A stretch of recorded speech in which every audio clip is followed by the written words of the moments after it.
Hello everyone! Ngayon po ay may pagdiriwang dito sa Tayabas. So ito po ay isang parada or ang opening parade ng Taitsinoy Festival dito sa Tayabas.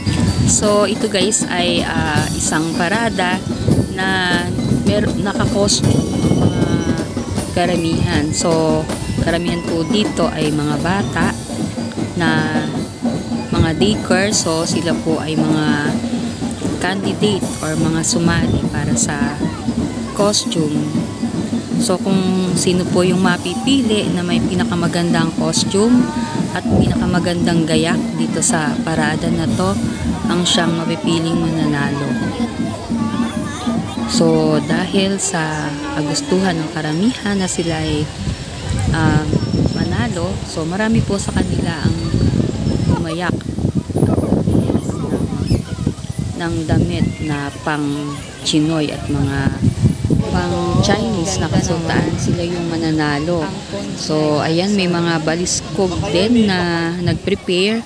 So isa din itong advantage para sa maganda nilang presentation sa parade na to. So malaki ang chance ng mga may baliskog na yan na sila ay mapili na isa sa mananalo. So ito guys ay maraming daycare worker ang nakaisa sa parada na ito. So ito guys ay taunang ginagawa dito sa bayan ng Tayabas sa pangunguna ng LGU.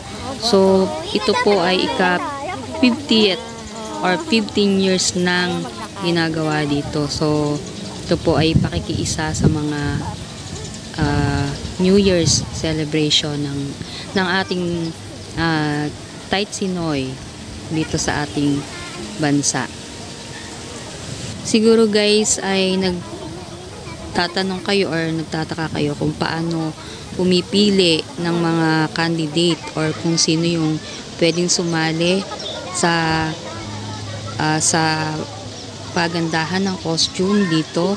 So sa dami nila, hindi natin malalaman kung sino yung mga candidate or kung sino yung pwedeng sumali.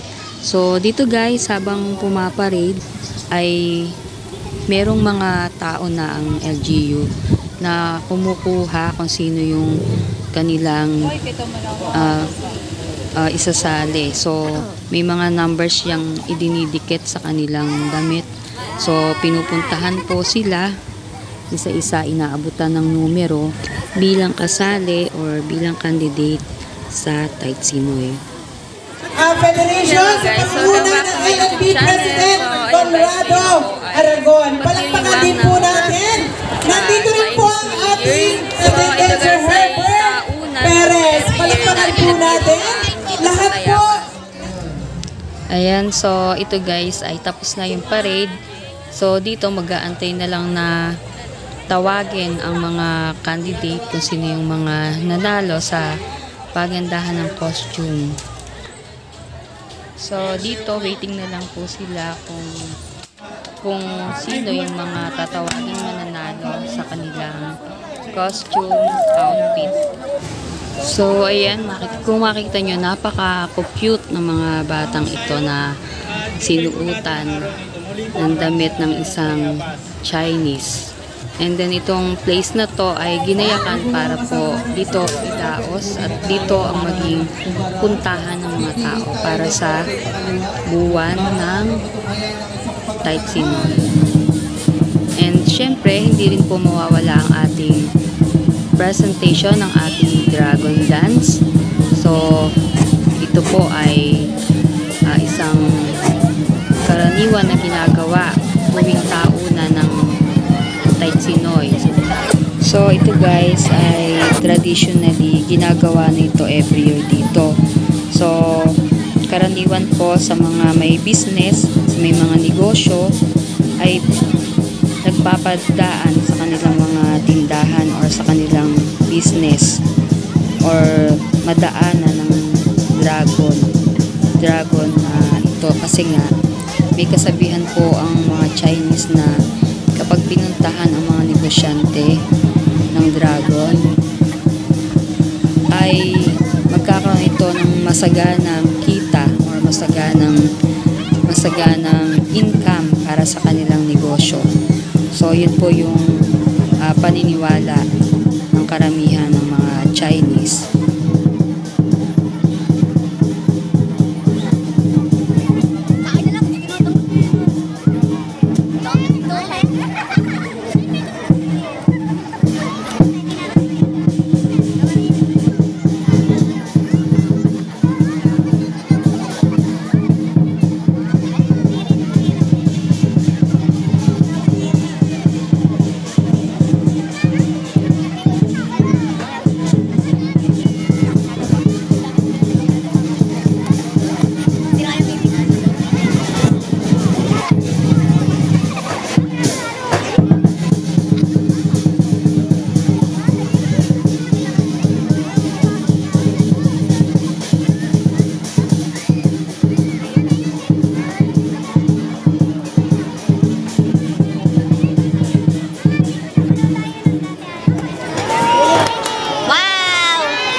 At syempre, hindi lamang yan. Syempre, meron din tayong mga sayaw na inihanda ang ating mga kabataan.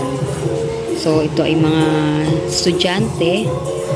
So, naghanda sila ng isang sayaw na galing mula sa mga Chinese.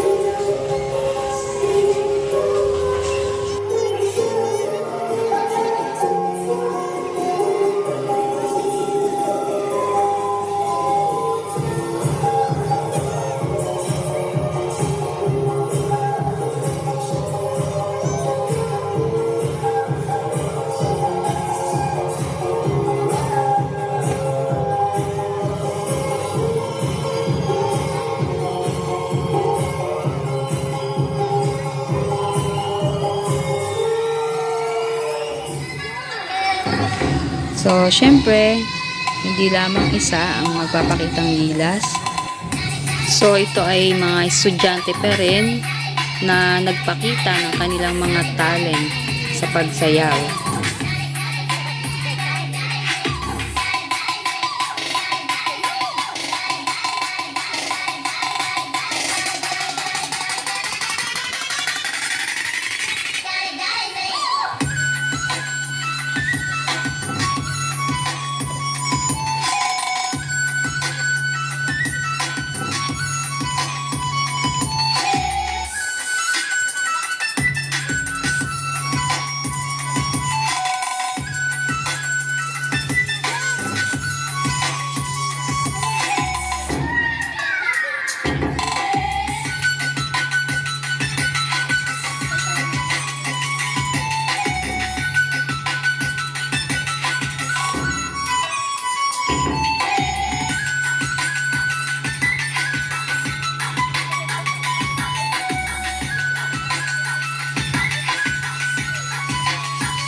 Hoy, baba ang lahat!